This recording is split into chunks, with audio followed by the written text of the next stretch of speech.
দর্শক, আমন্ত্রণ জানাচ্ছি চ্যানেলের এক্সক্লুসিভ অনুষ্ঠানে। আপনাদের সঙ্গে আছে আমি শঙ্কর মৈত্র। আপনারা জানেন, সমসাময়িক নানা বিষয় নিয়ে আমরা সমাজের বিশিষ্ট ব্যক্তিদের সঙ্গে এই অনুষ্ঠানে আলোচনা করে থাকি। আজকে আমরা আলোচনার জন্য এসেছি রাষ্ট্রের প্রধান আইন কর্মকর্তা অ্যাটর্নি জেনারেল জনাব এম আমিনউদ্দিন মহোদয়ের কাছে। জনাব আমিনউদ্দিন মহোদয়, আপনাকে স্বাগত জানাচ্ছি চ্যানেলের এই অনুষ্ঠানে। জি, আপনাকে ধন্যবাদ এবং একই সাথে আমি ধন্যবাদ জানাচ্ছি এবং শুভেচ্ছা জানাচ্ছি আপনাদের দর্শকদেরকে এবং এই অনুষ্ঠানের সকল কলাকৌশলীকে। আমরা চ্যানেল এসের পক্ষ থেকে এই অনুষ্ঠানটাতে যে বিষয়গুলো নিয়ে আলোচনা করি, যে সমাজের সমসাময়িক যে ঘটনাগুলো তা নিয়ে। আপনি নিশ্চয়ই জানেন যে সাম্প্রতিক সময়ে কোঠা বিরোধী যে আন্দোলন নিয়ে যে আইনি লড়াই এবং রোববার যে আপিল বিভাগ যে রায় ঘোষণা করলেন এবং এই রায়ে কোটা পদ্ধতি বাতিল করে সরকারকে একটা মানে সুনির্দিষ্টভাবে নির্ধারণ করে দিয়েছেন যে 93% কোটা মেধার ভিত্তিতে নিয়োগ হবে এবং 7% কোটা থাকবে। এই রায়টা সম্পর্কে আপনি একটু আমাদেরকে যদি বলেন। এই রায়টি হচ্ছে একটা, আমি বলতে চাচ্ছি যে এটা ঐতিহাসিক রায়। কারণ আপনি জানেন যে বাংলাদেশে যে কিছুদিন ধরে শিক্ষার্থীরা কোটা বিরোধী একটা আন্দোলন গড়ে তুলছিল এবং এই আন্দোলনের পটভূমি ছিল যে 2018 সালে সরকার কোটা পদ্ধতি বিলুপ্ত করে দেয়। সেই বিলুপ্তের আদেশটাকে ওনারা কয়েকজন বীর মুক্তিযোদ্ধার সন্তান হাইকোর্ট বিভাগে রিট পিটিশন ফাইল করেন। সেই রিট পিটিশনটা জুন মাসে শুনানি হয় 5 তারিখে। এই জুন মাসে শুনানির পর আমরা সিএমপি ফাইল করি সরকারের পক্ষ থেকে, পরে এটাকে সিপি ফাইল করে আমরা শুনানির জন্য আসে গত রোববারে। এই মামলাটা শুনানি রায়টা ঐতিহাসিক এই কারণে, দেখেন এই যে আমাদের যে আমরা যেটা বলেছিলাম প্রথম থেকে যে এটা কোটা থাকবে কি থাকবে না, কত % থাকবে, এটা হচ্ছে সরকারের নীতি নির্ধারণের বিষয় এবং এই বিষয়ে সরকার আদালতের এখতিয়ার করার অধিকারটা সীমিত। সেই বিষয়টা আমরা সেদিন আদালতে আমাদের দেশের সুপ্রিম কোর্টের আপিল বিভাগের বিভিন্ন রায় এবং আমাদের পার্শ্ববর্তী ভারত অন্যান্য দেশের রায়গুলো দিয়ে আমরা আদালতের কাছে বক্তব্য উপস্থাপন করেছিলাম যে সব আদালতই বলছে যে যদি সরকার কোনো নীতিগত সিদ্ধান্ত নেয় সেই সিদ্ধান্তকে আপনি তখনই মাত্র আদালত এটা হস্তক্ষেপ করতে পারবে যখন দেখা যাবে এটা কোনো আইনের সাথে সাংঘর্ষিক অথবা সংবিধানের সাথে সাংঘর্ষিক অথবা এটা যদি কোনো মেলাফাইডি হয়।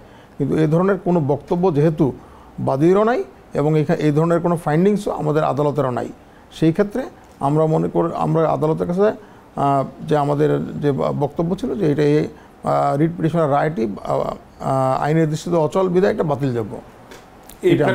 এবং এই প্রেক্ষাপটে আদালত রায়টা দিলেন এবং রায়টা যেই কারণে আমি বলছি এটা ঐতিহাসিক রায় হয়েছে। দেখেন, আদালত কিন্তু তার যে একটা ন্যায় বিচার করার অধিকার আছে যেটা আমাদের সুপ্রিম কোর্টের আপিল বিভাগের, শুধুমাত্র আপিল বিভাগের, আমাদের সংবিধানের 104 অনুচ্ছেদ অনুযায়ী, এবং সেই আইনে বলা হচ্ছে যে টু ডু কমপ্লিট জাস্টিস, অর্থাৎ তারা সম্পূর্ণভাবে ন্যায় বিচার করার যদি প্রয়োজন মনে করেন তাহলে সুপ্রিম কোর্ট যে কোনো আদেশ ওনারা দিতে পারেন এবং এটা আমাদের বা আমাদের ভারতের বা অন্যান্য দেশের যে আমাদের সুপ্রিম কোর্ট দ্বারা প্রতিষ্ঠিত, তারা আইনের মধ্যে থাকবেন না, তার বাইরেও যে আদেশ দিতে পারেন সেটা ন্যায় বিচার সুনিশ্চিত করার জন্য।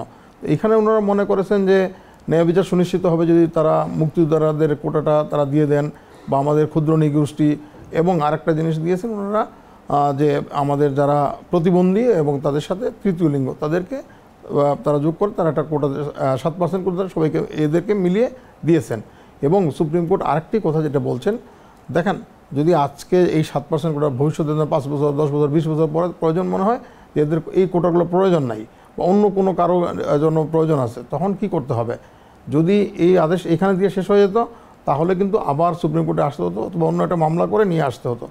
কিন্তু এইখানে সুপ্রিম কোর্ট যেটা করেছেন, ওনারা বলছেন যে সরকার প্রয়োজনে সব কিছু বিবেচনা করে এই আদেশ বাতিল করতে পারবে, এই আদেশ পরিবর্তন করতে হবে, যেটা সংস্কার করতে পারবে, এই আদেশের মাধ্যমে সংস্কার করতে হবে। অর্থাৎ সরকারের হাতে ক্ষমতা দেওয়া হলো, তখন আজকে 2 বছর 5 বছর 10 বছর পরে যদি মনে হয় যে এই পদ্ধতিটা 7% যেটা এটা ঠিক হয়নি, এই 7%-এর জায়গায় 4% থাকা উচিত, অথবা মনে হয় যে এদেরকে দেওয়া ঠিক না, তো সেগুলো সরকার সঠিকভাবে আবার পুনর্নির্ধারণ করতে হবে।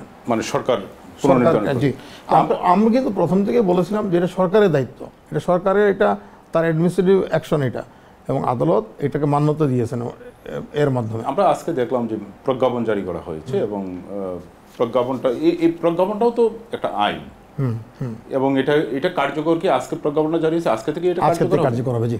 তাহলে এই ক্ষেত্রে আজকের পূর্ববর্তী যে সময়গুলোতে যেসব নিয়োগ বিজ্ঞপ্তি ছিল বা এখানে প্রশ্ন হবে, এখানে হচ্ছে কি আজকের থেকে যে আমাদের নোটিশগুলো আসবে সবগুলোর ক্ষেত্রে এটা কার্যকর হবে। আর পূর্ববর্তী নোটিশে যদি কোটার কথা না থাকে তাহলে কোটাটা আসবে না। আর যদি থাকে যে মনে করেন মহিলাদেরকে 50% দিতে হবে, বা প্রাইমারি স্কুলের যেগুলো যে পরীক্ষা হয়ে গেছে যেগুলো, সেগুলো কিন্তু ওই নিয়মেই চলবে। আচ্ছা, যেগুলোর পরীক্ষা হয়ে গেছে এগুলো আগের নিয়মেই চলবে। এখানে একটা বিষয় যে আমাদের আপিল বিভাগ যে রায়টা দিলেন এবং তারা কোটাগুলো নির্ধারণ করে দিলেন যে 93% মেধার ভিত্তিতে, 5% মুক্তিযোদ্ধার সন্তানদের এবং 2% ক্ষুদ্র নৃগোষ্ঠী এবং তৃতীয় লিঙ্গের। একটা জিনিস আমাদের সংবিধানে পিছিয়ে পড়া যে অংশ, এর মধ্যে নারী কোটাও একটা ছিল। তো আদালতের আয়ে নারী কোটাটা বাদ দেওয়া। আপনাকে বলছি কি নারী কোটাটা কিন্তু ছিল না, যে 2018 যে আমাদের প্রজ্ঞাপন, এখানে কোনো কোটাই ছিল না, সেটা তো কোনো কোটাই ছিল না। হ্যাঁ, বাতিল। সেই ক্ষেত্রে এইখানে তো নারীদের পক্ষে তো কেউ মানে কোনো বক্তব্য রাখা হয়নি। আমি সরকারের পক্ষ থেকে বলছি যে এটা কোটাটা কি থাকবে কি থাকবে না সেটা আদালত না, এটা সরকার ঠিক করবেন। কিন্তু আদালত তাদের বিবেচনাটা করেছেন, কিন্তু এখানে যারা ছিলেন বা অন্যান্য যারা ব্যক্তিরা এখানে কথা বলছেন তারা কিন্তু কেউ একজন হরিজনের কথা বলছেন, কেউ অন্যজনের কথা বলছেন, কিন্তু নারীদের কোটার কথা কেউ বলেননি। এবং সম্ভবত যেহেতু আমাদের নারীদের এখন যে আমাদের সুপ্রিম কোর্টে আপিল বিভাগে একজন নারী আছেন, হাইকোর্ট বিভাগে অনেকজন নারী বিচারক মহোদয়রা আছেন, বা আমাদের সমাজের বিভিন্ন স্তরে সমাজে আছেন নারীরা, সেই সব বিবেচনা করে। এবং যেহেতু আমাদের যে এই আন্দোলনের একটা অন্যতম ইয়ে ছিল, নারীরাও কিন্তু বলছেন যে কোটা তারা চাচ্ছেন না, নারীদেরও কোটা চাচ্ছেন না, এই সব কিছু বিবেচনা করে আদালত। এই ক্ষেত্রে যদি আমরা বলি, যেমন আমাদের সংসদে সংরক্ষিত নারী আসন রয়েছে। হ্যাঁ, সংসদের শুনেন আমার এইটার কারণটা হচ্ছে কি জানেন, সংসদে ওনারা এইভাবে আসতে পারছেন না। কিন্তু আমাদের দেশে দেখেন অনেক সচিব আছেন, এখন আমাদের যে সচিব মহোদয়রা আছেন তাদের ভিতরে অনেকেই নারী আছেন। আমাদের দেশে কিন্তু বিভিন্ন ক্ষেত্রেই আমাদের মাননীয় স্পিকার নারী, মাননীয় প্রধানমন্ত্রী নারী। একদম কম না, না আনুপাতিক হারে তো তারা তো এগিয়ে আসছেন। তার যদি দেখা যায় ভবিষ্যতে এটার প্রয়োজন হয় তখন সরকার সংস্কারে তো সরকার ক্ষমতা আছে। এবং আরেকটা বিষয় যে নির্বাচন কমিশনের সম্ভবত আইন বা বিধিতে যেখানে যে রাজনৈতিক দলগুলোতে, নির্বাচন কমিশনের সাথে কিন্তু এই রাজনৈতিক দলগুলোতে 30% নারী নেতৃত্ব থাকতে হবে, অর্থাৎ সব ক্ষেত্রেই নারীদের একটা না। দেখেন আমি বলি যে আমাদের যে জুডিশিয়াল সার্ভিস কমিশনে যখন পরীক্ষা হয় এখানে কিন্তু নারীরা এই 30-এরও বেশি থাকেন।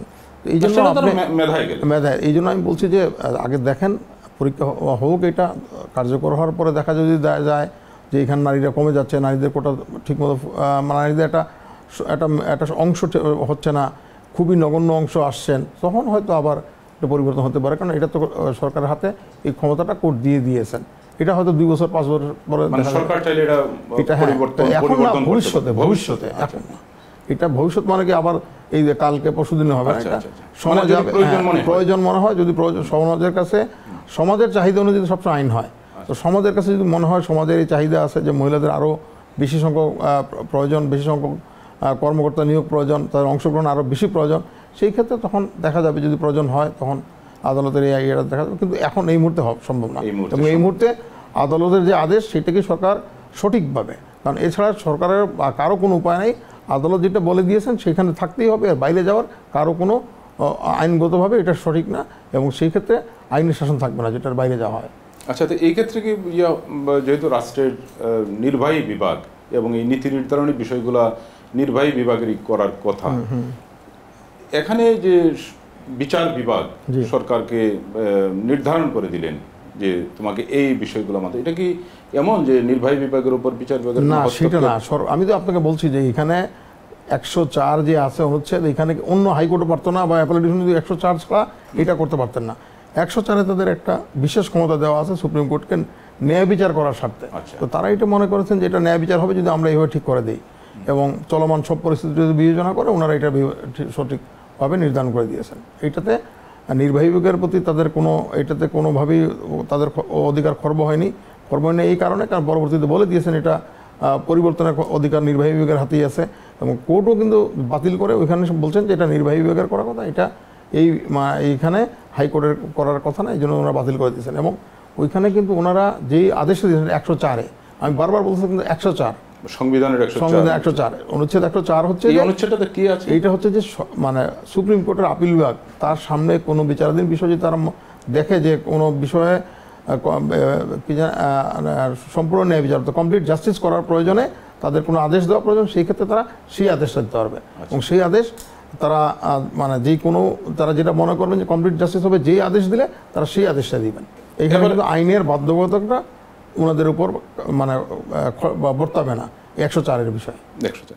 আচ্ছা, একটু ভিন্ন প্রসঙ্গে যাই, যে পরিস্থিতি থেকে এটার উদ্ভব, যে ছাত্ররা শিক্ষার্থীরা তারা কোটার পদ্ধতি বাতিলের দাবিতে তারা আন্দোলন করলেন এবং এই আন্দোলনের প্রেক্ষাপটে এক পর্যায়ে এখানে সহিংসতা, ধ্বংসাত্মক কার্যকলাপও শুরু হয়ে গেল। এক পর্যায়ে আদালত দেখা যাচ্ছে যে শিক্ষার্থীদের যে দাবিটা ছিল আদালতের রায়ে সেটাই কিন্তু পরিপূর্ণভাবেই আদালত মেনেই নিয়েছেন। আদালত না, আদালতের রায় তাদের দাবিটা তাদের মেনে নেওয়া, তারা মনে করবে তাদেরটা মানা হয়ে গেছে, কারণ কি আদালত যেটা সঠিক মনে করে সেটা দিয়েছেন এবং সরকারও আদালতের রায় মেনে নিয়ে আজকে প্রজ্ঞাপন জারি করে দিয়েছেন, অর্থাৎ আজকে থেকে এটা কার্যকর। এর পর আন্দোলন বা এই যে ধ্বংসাত্মক যে কার্যকলাপগুলো চলছে, এটার কি আর কোনো? আপনাকে প্রথমেই একটা কথা বলি যে এই যে আন্দোলনের নামে যে কিছু আমাদের বাংলাদেশে কিছু নাগরিকের প্রাণহানি ঘটেছে, পুলিশ সহ অন্যদের, আমি এই প্রাণহানির ঘটনায় অত্যন্ত আমি দুঃখিত এবং আমার কাছে খুব ব্যথিত করে এই প্রাণহানির ঘটনাগুলো। এবং একই সাথে রাষ্ট্রীয় সম্পদ যেগুলো, এগুলো কোনো এটা নাগরিকের সম্পদ, নাগরিকরা, রাষ্ট্রের নাগরিকরা এটা উপভোগ করবেন, তারা উপকারভোগী এই সম্পদগুলোর। আপনি মেট্রো রেল, এটা কারা? এটা সরকার করে না তো, এটা তো নাগরিকরা এটা ব্যবহার করেন। আপনি সেতু ভবনের মাধ্যমে যে সেতুগুলো হয়েছে, আপনি পদ্মা সেতু বলেন বা অন্য সেতুগুলো, সেই সেতুগুলো কি কারা উপভোগ করে? পাবলিকরা এটার উপকারভোগী এটার। আপনি দুর্যোগ ব্যবস্থাপনা, সবচেয়ে কষ্টকর হচ্ছে কি যে স্বাস্থ্য অধিদপ্তর কার কাজে লাগে? মানুষের কাজে লাগছে। আমাদের দেশে যে অসহনীয় যে যানজট, এখান থেকে মুক্তির উদ্দেশ্যে এলিভেটেড এক্সপ্রেস করা হলো সেটা, অর্থাৎ এই দেশের যেই স্থাপনাগুলো আমাদের দেশের উন্নয়নের একটা চিহ্ন রাখছে, সিগনেচার বলা যায় যে বাংলাদেশের এই উন্নয়নের একটা সিগনেচার, এই স্থাপনাগুলো সবগুলোকে আপনি বাংলাদেশ বেতারকে কেন ওই করলো, বাংলাদেশ টেলিভিশনকে কেন এটা এখানে এটা করলো? কখনো তো এটা করা হয় না, কেন কোনোদিন ইটও মারে না কেউ, এবার কেন করা হলো? এটা একটা উদ্দেশ্য নিয়ে একটা সাম্প্রদায়িক গোষ্ঠী এবং একটা রাজনৈতিক উদ্দেশ্য নিয়ে একটা রাজনৈতিক গোষ্ঠী, তারা দুজন মিলে মদত দিয়ে, যখন ছাত্ররা এই আন্দোলন করেছে তো ছাত্ররা কিন্তু ওইদিকে যায়নি, তারা তখন এই আন্দোলনটাকে পুঁজি করে, আন্দোলনটাকে হাতিয়ার করে তারা নিজেরা এইটা শুরুতে তো ছাত্রদের এই আন্দোলনটা ছিল সম্পূর্ণ অরাজনৈতিক, কখনো ছিল না। তবে ছাত্রদের এখানে আমি একটা জিনিস বলবো, তারা তো কোমলমতি, তাদের বয়স কম, তাদের বোঝা উচিত ছিল যে তাদের এই যে আন্দোলনটা হাতিয়ার করে অন্যরা কিন্তু এখানে এই ধরনের সন্ত্রাস করতে পারে, তাদের আরও সতর্ক থাকা উচিত ছিল। কিন্তু যে অরাজনৈতিক আন্দোলনটার মধ্যে একটা অংশ ঢুকে গেল এবং আমরা দেখলাম যে সরকারের বিভিন্ন মহলের পক্ষে, এমনকি প্রধানমন্ত্রীও গতকালকে ব্যবসায়ীদের সঙ্গে মতবিনিময় সভায় স্পষ্ট করে বলেছেন এই আন্দোলনের পেছনে যারা মদত যোগাচ্ছে তারা বিশেষ কোনো রাজনৈতিক মহল, এবং যে ধ্বংসাত্মক কার্যকলাপ আমরা দেখলাম এইগুলো আসলে সাধারণ ছাত্রদের পক্ষে তো নাই, এবং বোঝাই যাচ্ছে যে পূর্ব পরিকল্পিতভাবে। আপনাকে আমি কয়েকটা কথা বলি। আপনি যে এই যে আমাদের যাত্রাবাড়ির থেকে ওই অংশে, ওইখানে দেখেন মেজবাড়ি কারা থাকে, কী হয়, এবং এইখানে যে এরা 2 দিন 3 দিন 4 দিন এখানে রাস্তায় ছিল, রাতে রাস্তায় ছিল, তো এদেরকে খাওয়া দিল কে? এরা খাওয়া কোত্থেকে পেলো, ওরা পানি পেলো কোত্থেকে? আপনার সব কিছু কিন্তু এখানে একটা পরিকল্পিতভাবে এটা করা হলো। তারপর আপনার এই যে রামপুরা টিভি অফিসের সামনে যে ছেলেগুলো ছিল, আপনিও দেখেছেন, আমরাও দেখেছি, টিভির মাধ্যমে আমরা দেখেছি, এদেরকে কিছু ছাত্র ছিল, সবাই 40-35 ঊর্ধ্ব মানুষজন এরা, এবং এদের অনেকের লুঙ্গি পরা ছিল, অনেকের অন্যান্য পোশাক ছিল, কোনো ছাত্রের পোশাক ছিল না, এবং এদের মাথায় লাঠি, হাতে লাঠি। এত লাঠি কিন্তু ছাত্ররা পাবে না, এত লাঠি কিনতে গেলে পয়সা তো লাগে। আপনি দেখেন সব কিছু কিন্তু একটা গোষ্ঠী, যারা গতকালকে যে আমি মাননীয় প্রধানমন্ত্রীর সাথে আমাদের ব্যবসায়ী নেতৃবৃন্দের যে সভাটা হয় সেটা আমি টিভিতে দেখলাম, সেখানে বলছেন যে সরকার পতনের এটা চেষ্টা ছিল। তো এই যে দেখেন, সরকার পতনের জন্য কি রাষ্ট্রকে ক্ষতি করতে হবে? রাষ্ট্রকে সরকার পতনের জন্য অপেক্ষা করেন, আপনি নির্বাচনে আসেন, নির্বাচনেই তো সরকার পতন হবে যদি আপনার জনগণ প্রত্যাখ্যান করে ভোটের মাধ্যমে। কিন্তু সেটা না করে রাষ্ট্রের সম্পত্তি ধ্বংস করা হলো, রাষ্ট্রের সম্পত্তি বিনষ্ট করা হলো। আপনি এই যে প্রত্যেকটা জিনিস জনগণের টাকা, জনগণের সম্পত্তি, এটা কেন ধ্বংস করা হলো? তো এই ক্ষেত্রে আমাদের যে আইন শৃঙ্খলা বাহিনী, তারা কি বিষয়টা পূর্ব থেকে আশ করতে পারে নাই যে এই ধরনের একটা ধ্বংসাত্মক কার্যকলাপ একটা মহল চালাবে? এটা সব কিছুতে হবে, যদি দেখা যায় তাদের গাফিলতি আছে, তাদের এটা দেখবে, তাদের সংশ্লিষ্ট কর্তৃপক্ষ ডেফিনেটলি দেখবে তাদের গাফিলতি আছে কিনা, না থাকলে তো দেখা যাবে মানে কি গাফিলতি, কার গাফিলতি, কেন গাফিলতি, এটাও বাইর হবে। এটাও তো বের হওয়া দরকার, ডেফিনেটলি এটা বাইর হবে। এবং এই পরিস্থিতির জন্য কারফিউ জারি করতে হলো। হ্যাঁ, দেখেন এই কারফিউটা কিন্তু সন্ত্রাসীদের বিরুদ্ধে। আমি একটা কথা বারবার বলি, দেখেন বাংলাদেশে তো আপনিও দেখছেন, আমি তো আগে কি, আমি 75 সালে, আমি তখন ক্লাস 7-এ পড়ি, আমি 75 সালে 7-এ পড়ি, তখন আমি কারফিউ দেখেছি। তখন কিন্তু ভয়ে মানুষ ঘরে কথা বলতো না। আমি দেখেছি 83 সালের দিকে কারফিউ, 83, 84-তে আমি কারফিউ দেখেছি, 87 দেখেছি। ওই সময় কিন্তু ঘরে পাখিও বের হতো না। আপনি ইভেন 1-11-র সময় যে আমাদের যে 2007-এ, তখনও কারফিউর সময় কিন্তু লোকজন ঘর থেকে বের হতো না।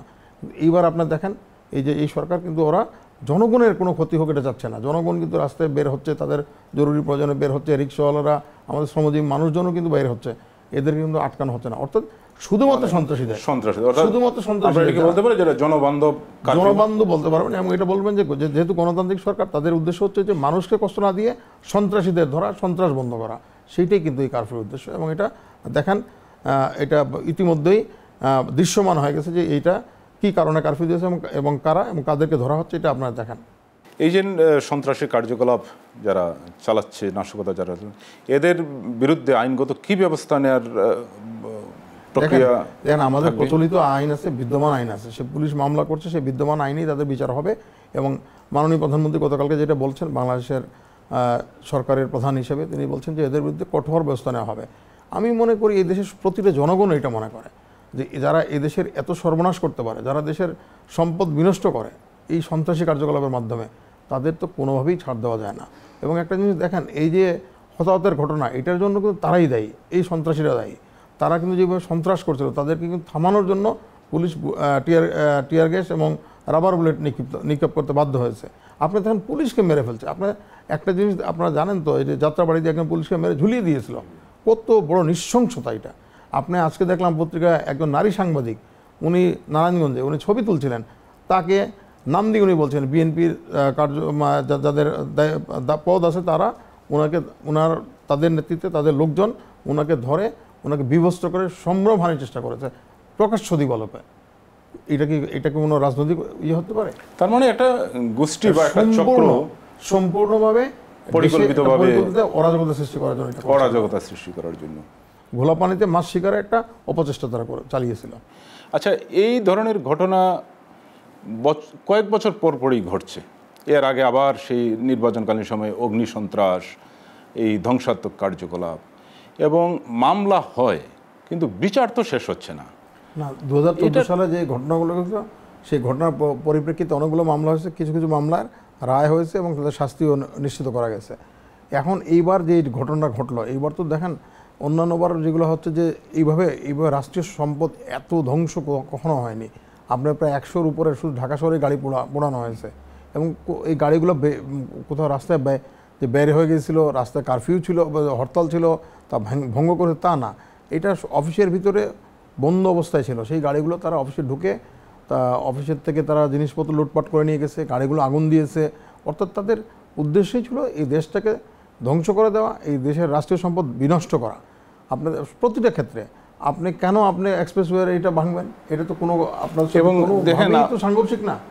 আপনি কেন ইন্টারনেটের ইয়েটা কমিয়ে দিবেন? আজকে 4 দিন ধরে দেশের মানুষ কষ্ট পাচ্ছে এবং বহির্বিশ্ব থেকে আমাদের দেশ বিচ্ছিন্ন হয়ে রয়েছে। ব্যবসা বাণিজ্য সব এটাও আজকে আমি দেখতে পেলাম যে আমাদের তথ্য প্রতিমন্ত্রী বলছেন যে তারা উদ্দেশ্য প্রণোদিতভাবে করেছে, তারা তাদের ব্যাকআপ রেখে দিয়েছে দেশের বাইরে, আর এখান থেকে সব বন্ধ করে দিয়েছে যেন এখান থেকে মানুষ সঠিক তথ্যটা বাইরে যেতে না পারে। এই যে দেখেন ঘটনাগুলোর আপনি যদি বিশ্লেষণ করেন সবগুলো ঘটনা, দেখবেন যে এটা সম্পূর্ণ একটা উদ্দেশ্য প্রণোদিত। এবং সেই উদ্দেশ্য কী ছিল? দেশটাকে ধ্বংস করে দেওয়া, দেশের মানুষকে কষ্ট দেওয়া, এই ছিল তাদের উদ্দেশ্য। একটা বিষয় আমরা আরেকটু জানতে চাচ্ছি যে আপনি বললেন যে অতীতের ঘটনাগুলোর মামলার বিচার কার্যক্রম অনেকগুলোরই শেষ হয়ে যাচ্ছে, এবার যে ঘটনাগুলো ঘটলো হাইকোর্টের একজন বিচারপতির নেতৃত্বে একটা কমিশন, দেখেন হাইকোর্টের বিচারপতির নেতৃত্বে যে কমিশনটা হচ্ছে সেখানে যে মৃত্যুর ঘটনাগুলো সেগুলো উনি দেখবেন, এগুলো কার দোষ সেটা উনি খুঁজে বের করবেন এবং বের করে উনি রিপোর্ট দিবেন। সেই রিপোর্টের ভিত্তিতে যে মৃত্যুর জন্য যারা যারা দায়ী তাদের বিরুদ্ধে মামলা হবে। মানে উনি কি সরকারকে সুপারিশ করবেন?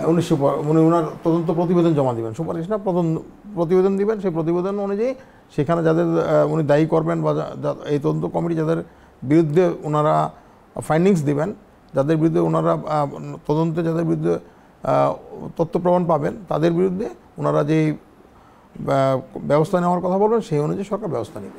না, এই ক্ষেত্রে এই তদন্ত কমিশন যে ফাইন্ডিংস করবেন ওনার কি যে যারা সরকারি আইনশৃঙ্খলা বাহিনী কর্মে যারা নিযুক্ত ছিল, এটা কারো একতরফা না, এখানে যারা সন্ত্রাসী কার্যকলাপে জড়িত ছিল তাদের বিষয়টাকে আসবে তদন্তে। হ্যাঁ, এই ঘটনাটা কেন ঘটলো, কে কে কে ঘটালো, কীভাবে ঘটলো, সবই আসবে তদন্তে। এইটাই হচ্ছে তদন্তের নিয়ম, যে এই ঘটনাটা কেন ঘটলো, এখানে কার কতটুকু দায়ভার আছে, সবগুলা এখানে আসবে। এখন এই এই এই ক্ষেত্রে আইনশৃঙ্খলা বাহিনীর যদি আরও কঠোর ভূমিকায় অবস্থান নিত তাহলে পরিস্থিতিটা তো আরও ভয়াবহ হয়ে যেত বলে কি আপনি মনে করেন না? কারণ আমরা তো দেখেছি যে আইনশৃঙ্খলা বাহিনী, আপনি দেখেন প্রথম থেকে আইনশৃঙ্খলা রক্ষাকারী বাহিনী, এমনকি তারা গুলিস্তান যখন ছাত্ররা যেতে চাইল ওদেরকে মহামান্য রাষ্ট্রপতির কাছে নিয়ে যাওয়া হলো, ওইখানে ওদের অফিসে যে ওরা স্মারকলিপি দিয়ে আসলেন। অর্থাৎ আইনশৃঙ্খলা রক্ষাকারী বাহিনী কোনোভাবেই ছাত্রদের সাথে কোনো ধরনের সংঘর্ষে যেতে চায়নি, তারা যায়ওনি। কিন্তু তাদেরকে সামনে রেখে আপনি রামপুরা রোডে দেখেন কয়েকজন প্রাইভেট বিশ্ববিদ্যালয়ে কয়েকজন ছাত্র সামনে ছিল, পরে তারাও সরে গেল, সম্পূর্ণভাবে যে যারা সন্ত্রাসী তাদের হাতে চলে গেল এই অবস্থাটা।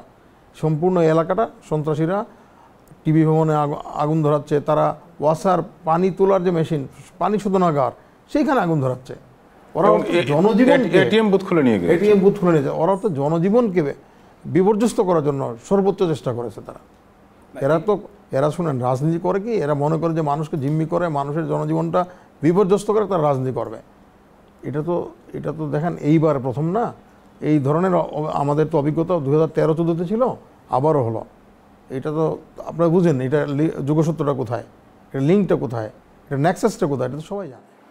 আপনার দৃষ্টিতে এটা নেক্সাসটা কোথায়? এবং ওই যে যারা 1413-14 করছে তাদের তো করছে, এবং তাদের উদ্দেশ্য কি, সরকার পরিবর্তনে তারা বিভিন্ন স্লোগান দিয়েছে।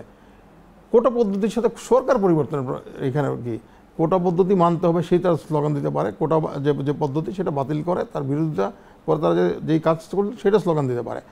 এই যে ঢাকা বিশ্ববিদ্যালয়ের ছেলেরা দিয়েছে, মেয়েরা দিয়েছে, তারা যে মেয়েরা বলছে যে মেয়ে নারী সহ কোনো কোটা আমরা চাই না, তো ছেলেরা বলছে কোনো কোটা নাই, মেধা, তো সেইটা তারা দিতেই পারে, তারা সেটা দাবি জানাতে পারে, সেটা তারা জানিয়েছে, তারা সংস্কার চেয়েছে, সেইটা জানাতে পারে। কিন্তু ওই যে গোষ্ঠী, যেটা চিহ্নিত গোষ্ঠী, তারা কি করলো, তারা এই সুযোগটা সাথে নিয়ে যে দেখলো যে ছাত্ররা আছে, তো তারা পিছন থেকে এসে সব কিছু ধ্বংস করার লীলায় মত্ত হলো। তারা কি করলো, আমাদের যে জাতীয় গুরুত্বপূর্ণ যে স্থাপনা, এই সরকারের সময় যে বহির্বিশ্বের কাছে আমরা যে স্থাপনাগুলো দিয়ে বুক ফুলিয়ে কথা বলছিলাম, সবগুলো স্থাপনা ধ্বংস করার জন্য তারা চেষ্টা করলো। না, এক্ষেত্রে আসলে আমাদের এখানে বিশেষ করে রাজধানীতে যে আইনশৃঙ্খলা বাহিনীর যে অসীম ধৈর্যের পরিচয় দেয় এটা আমরা দেখেছি। এবং আপনি আরেকটা জিনিস দেখেন, খেয়াল করে দেখেন যে কোনোটা আন্দোলন হলে গ্রামে গঞ্জে সব জায়গায় হয়, গ্রামে গঞ্জে দুইবার হয় না, কারণ কি জানেন, সব সন্ত্রাসীদের ঢাকায় নিয়ে আসা হয়েছিল। এটা দেখলাম যে সরকার, আপনারা দেখেন সব কিছু বিবেচনা করেন, বিশ্লেষণ করেন, দেখবেন আপনার কোথায় ঢাকার আশেপাশে, নারায়ণগঞ্জ, গাজীপুর, এর বাইরে কিন্তু খুব একটা হচ্ছে না, মানিকগঞ্জ বা এর বাইরে এই সব জায়গায়, মানে এটার উদ্দেশ্য কি যে ঢাকাকে করে দেওয়া, ঢাকার মানুষকে অতিষ্ঠ করে দেওয়া, জনজীবন বিনষ্ট করে দেওয়া, সরকারি সম্পদ বিনষ্ট করা, রাষ্ট্রীয় সব ক্ষতিগ্রস্ত করে রাষ্ট্রকে একটা অকার্যকরের দিকে নিয়ে যাওয়া, এই ধরনের মানে সর্বোচ্চ অপচেষ্টা করেছিল তারা।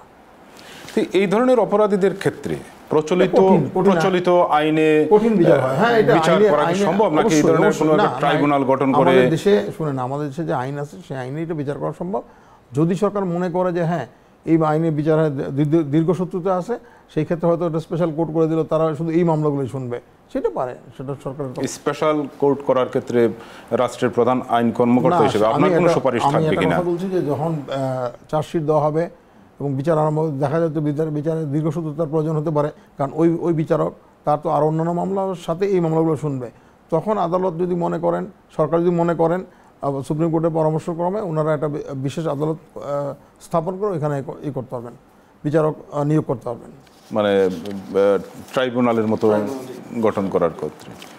আমি আবারও সেই প্রসঙ্গটা আসছি যে আইনশৃঙ্খলা বাহিনী যথেষ্ট ধৈর্যের পরিচয় দিয়েছেন, কিন্তু একটা বিষয়, সেটা হলো রংপুরের একটা ঘটনা দেখলাম যে আপনি মিডিয়ায় দেখেছেন। আমি এই বিষয়টা একটু আমি আপনার সাথে এই বিষয়টা নিয়ে কথা বলতে চাচ্ছি না, কারণ তদন্তে কিন্তু এটা আসবে। সেই ক্ষেত্রে আমরা যদি এখন কোনো কথা বলি, হয়তো তদন্তটা যে কোনো দিকে এটা বায়াস হতে পারে বা কোনো একটা হতে পারে। আমি রাষ্ট্রের আইন কর্মকর্তা হিসাবে আমি এটা বলতে চাচ্ছি না। এটা আমি আশা করব নিরপেক্ষ তদন্তের মাধ্যমে যে বা যারাই দোষী হোক তাদের শাস্তি হবে, বিচার হবে। আমরাও চাই যে ঘটনার সঙ্গে যারা জড়িত এবং এই নাশকতা সৃষ্টিকারীদের বিরুদ্ধে কঠোর ব্যবস্থা নেওয়া হোক। এখন পরিস্থিতি বলা যায় শান্ত, ছাত্রদের সব দাবি মেনে নেওয়া হয়েছে আদালতের যে রায়ের মাধ্যমে, এবং সরকার আজকে প্রজ্ঞাপন জারি করে দিয়েছেন। এই অবস্থায় আন্দোলনের আর কোনো যৌক্তিকতা আছে? আমি তো শুনেন, আমি তো প্রথম থেকে বলছি যে ছাত্রদেরকে, আমি আপনার মনে আছে কিনা জানি না, 10 তারিখে যখন আদালত স্থিতাবস্থা দিল এবং বলল যে হাইকোর্টের রায়ের কার্যকারিতা ওনারা বন্ধ করে দিলেন, সেদিন আমি কিন্তু ছাত্রদের কাছে আবেদন করেছিলাম, অনুরোধ করেছিলাম যে আপনারা একটু ধৈর্য ধরেন, এই মামলাটার শুনানি করতে দেন, দেখেন কি হয়। আরেকটা জিনিস আমি বলেছিলাম যে আমি কয়েকটা টিভিতে ওই দিন ছাত্ররা ছিল, তাদের সাথে আমার কথা হয়েছে, আমি ওনাদের অনুরোধ করেছিলাম যে আপনারা আপনাদের পছন্দের একজন আইনজীবীর সাথে কথা বলেন, আপনারা দেখেন সুপ্রিম কোর্টের বিধানটা কি, এবং আমরা যে অ্যাপ্লিকেশনটা ফাইল করেছি আপনারা পড়ে দেখেন ওইখানে আমাদের সঠিক আছে কিনা না, আপনারা দেখেন, দেখে তারপর আপনারা আন্দোলনের সিদ্ধান্ত নেন। এখন আপনারা অনুগ্রহ করে আন্দোলনের বিষয় থেকে সরে আসেন এবং মানুষকে তার স্বাভাবিক জীবনযাত্রা পরিচালনার জন্য তার সুযোগ দেন। কিন্তু ওনারা আমাদের এই অনুরোধটা উপেক্ষা করেছেন, ওনারা আন্দোলন চালিয়ে গেছেন, এবং ওনাদের এই আন্দোলন চালিয়ে যাওয়ার সুযোগে এই যে গোষ্ঠীটা সুযোগটা গ্রহণ করেছে এবং তাদেরকে সামনে রেখে তারা পিছন থেকে এই ধরনের ধ্বংসাত্মক কার্যকলাপ চালিয়ে গেছে। তো এই ক্ষেত্রে আমরা দেখেন মোহাম্মদপুরের ঘটনা, আপনার দেখেন রামপুর আর মোহাম্মদপুর, ঢাকা শহরতে আপনার সবাই দেখেছি, দেখেন কারা ছিল এখানে। সেটা ঠিকই বলেছেন যে যদি এই আন্দোলনের সঙ্গে যে সমন্বয়কারী যারা, তারা বলছে যে তাদের আর কোনো কর্মসূচি নেই, তাদের যে শাটডাউন এটা তারা উইথড্র করে নিয়েছেন, কিন্তু নেপথ্যে দেখলাম অন্য যে মিডিয়াতে দলরা এবং কিছু কিছু মানে কুশলীবরা তারা কিন্তু দেখেন দাবি মনে হচ্ছে যে তাদের দাবি এটা, মানে এই যে বিষয়, আপনি তো এইগুলো সময়ের সাথে সাথে পরিষ্কার হয়ে যাচ্ছে কারা এটা করছে, কারা করাচ্ছে, কারা এটা করছে। আমি বলছি না, এই যে এতদিন 4 দিন 3 দিন 5 দিন যে রাস্তা থাকতে হলে এদের দুপুরে খাওয়াটাকে দিবে, এনাদেরকে যারা আন্দোলন করতেছিল বা যে বাইরের থেকে যারা আসছে এদের ভাড়াকে দিচ্ছে, এদেরকে নিয়ে আসছে কে, এদের থাকার ব্যবস্থা করছে কে, এগুলো তো যখনই তদন্ত হবে সব বেরিয়ে আসবে। এবং যে ধরনের অপরাধগুলো বা নাশকতাগুলো চালানো হচ্ছে এগুলো দেখা যাচ্ছে আসলে রাষ্ট্রের অস্তিত্বের বিরুদ্ধে, যেমন আমাদের রাষ্ট্রীয় সম্প্রচার মাধ্যম বিটিভিতে হামলা, তো এদের বিরুদ্ধে এই প্রচলিত আইনের মামলা না করে কোনো রাষ্ট্রদ্রোহের অভিযোগ আনা যায় না? রাষ্ট্রদ্রোহী পরে আসবে, যদি দেখা যায় যে এটা রাষ্ট্রদ্রোহী ছিল তখন এখানে ধারা সংযোজন করতে পারে। এখানে আলাদা কোনো মামলা হয় না। এই যে ফৌজদারি মামলাটা, যে আমাদের যে প্রচলিত ফৌজদারি মামলা, সেখানে কিন্তু রাষ্ট্রদ্রোহের 120 দিয়ে মামলা করা যাবে, এটা কোনো সমস্যা না। এখানে আমাদের 120 না 120 তো অন্য আমি বলছি আমাদের 124-এ যেটা আছে রাষ্ট্রদ্রোহীর বিষয়, এই বিষয়টা দিয়ে মামলা করা যাবে, এটা কোনো সমস্যা না।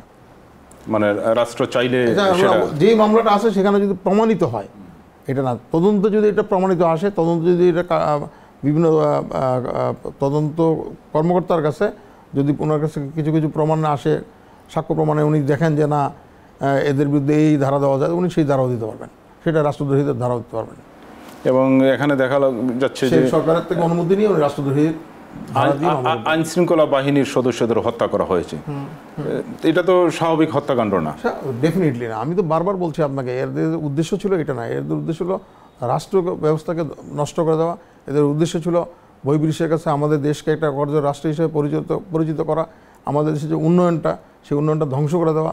মানুষের কাছে আমরা যে কথাগুলো বলছি বারবার, আমাদের মেট্রো রেল আছে, আমাদের দেশের মানুষ গর্ব করে বলে যে আমাদের পদ্মা সেতু, আমাদের মেট্রো রেল, আমাদের এক্সপ্রেসওয়ে, এই সবগুলো স্থাপনাকে কিন্তু তারা কেন্দ্র করেছে। দেখেন পদ্মা সেতুর জন্য সেতু ভবনটাকে তারা পুড়িয়ে ধ্বংস করে দেওয়ার চেষ্টা করেছে। সেতু ভবনের জিনিসপত্র, ক্যান্টিনের চাল ডাল পর্যন্ত চুরি করে নিয়ে গেছে। এটা ছাত্ররা এগুলো করে? কোনোদিনও এটা ছাত্ররা করে না। এটা করছে কারা? এটা দেখেন ছাত্রদের আন্দোলনটা শেষ পর্যন্ত ছাত্রদের হাতে ছিল না, ছাত্র এগুলো ছিল না, ছাত্ররা তখন ঘরে ফিরে গেছে। কিন্তু সেই দুষ্কৃতিকারীরা সেই সহিংস আন্দোলন করেছে। তো ছাত্রদের যে আন্দোলন, সেই আন্দোলন ছাত্ররা কিন্তু বারবার পরিষ্কার করে বলছে আমরা এগুলোর সাথে সম্পৃক্ত, আমাদের কোনো এটা সমর্থন নাই, সম্পৃক্ততা নাই। ওরা কিন্তু পরিষ্কার করে টিভিতে বলে দিয়েছে যে এই সব সহিংসতার সাথে এর সাথে আমাদের কোনো সম্পর্ক নাই, আমরা এটার সাথে কোনোভাবে সংশ্লিষ্ট না। তাদের আন্দোলনের প্রেক্ষিতে তাদের দাবিগুলো সরকার আগেই মেনে নিয়েছেন এবং সরকার বলছিলেন যে আদালতের রায় পর্যন্ত অপেক্ষা করার জন্য। দেখেন এই বিষয়টাকে আমি একদম একটা জিনিস স্পষ্ট করতে চাই। দেখেন 5 তারিখে রায় হলো, 5 তারিখ ছিল বুধবার, বৃহস্পতিবার দিন আমাদের চেম্বার জাজ বসে না, শুক্র শনি সরকারি বন্ধ, রবিবার দিন সকালবেলা আমরা ফাইল করে আমরা রোববার 1:30-2টার সময় চেম্বার জাজে গেলাম, 2:15 সময় শুনানি করে উনি বলেন যে কোর্টে ফিক্স করে দেন। সরকার কিন্তু প্রথম দিন থেকেই কিন্তু ছাত্রদের দাবি করছে, সে একই দাবি সরকারও করে আসছে। সরকার কিন্তু কখনো এখানে পিছপা করছে বা কোনো গাফিলতি ছিল না।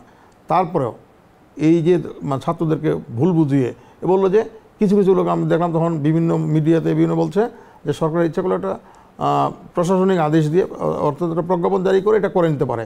দেখেন যেটা বিষয়টা হাইকোর্ট বলে দিয়েছে, বাতিল করে দিয়েছে, সেটা কি আবার সরকার করতে পারে? সরকার করতে পারে এবং আপিল নিষ্পত্তি হতে হবে। হ্যাঁ, আর তো যদি করতো আবারও তো 55% হতো, হাইকোর্টের রায় যদি হতো। হাইকোর্ট তো বলে দিয়েছেন এই % মুক্তিযোদ্ধাদের কোটা থাকবে, থাকবে, সেই থাকবে, অন্যান্য সবগুলো কোটার কথা হাইকোর্ট বলছেন, সেইগুলো সবগুলো থাকলে তো এবং পার্সেন্টেজ বলতে তো হাইকোর্ট বলেন নাই, তখন সরকার কী করতেন? বাতিল করলে আগেরটা হয়ে যাবে না? হাইকোর্ট যখন সরকার যে কোটা বাতিল করেছিল, এই বাতিল আদেশটা বাতিল করার মাধ্যমে তিনি পূর্বতন অবস্থাকে পুনর্প্রবর্তন করলেন, পুনর্বহাল করলেন হাইকোর্ট। তো সেই ক্ষেত্রে সরকার আবার বাতিল করবে কীভাবে? সরকার তো এই ক্ষমতা নাই। কোর্টের আদেশটা তো এইভাবে ফ্লাউট করা যায় না, এইভাবে নষ্ট করা যায় না কোর্টের আদেশটাকে। সেই কারণেই সরকার আপিল বিভাগে গিয়েছেন এবং আপিল বিভাগ দেখেন ওই হাইকোর্টের আদেশটা বাতিল করে দিয়েছেন। এই জিনিসগুলো যারা বলছে তারা কিন্তু বুঝেই বলছে। আপিল বিভাগের রায়ে সরকারের মনোভাবটাও পূর্ণ হলো এবং ছাত্রদের দাবির আমাদের যে দাবি ছিল, আমাদের যে বক্তব্য ছিল যে এটা সরকারের নীতি নির্ধারণী বিষয়, এখানে হাইকোর্ট কিছু করতে পারে না, আদালতের এখতিয়ারটা খুবই সীমিত, সেটা কিন্তু আদালত মেনে নিয়েছেন।